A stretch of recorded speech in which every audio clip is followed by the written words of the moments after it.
Welcome to our channel. If you have a SunTrust virtual card and want to use it for secure online shopping, follow these step-by-step instructions. Step 1. Open your web browser and go to the SunTrust online banking website or launch the SunTrust mobile app. Step 2. Log into your SunTrust account using your username and password. Step 3. Navigate to the Card Services or Account Management section from the main menu.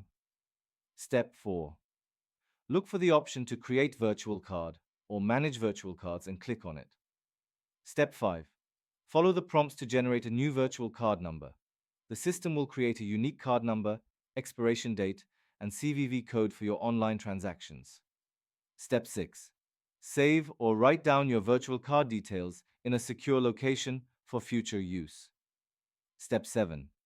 When shopping online, enter your SunTrust virtual card information at checkout, including the card number, expiration date, and security code. Step 8. Complete your purchase by confirming the transaction. Your SunTrust virtual card is now activated and ready for secure online shopping. You can create multiple virtual card numbers as needed to protect your primary account information and monitor transactions easily through your SunTrust account dashboard. Don't forget to like this video and subscribe to our channel.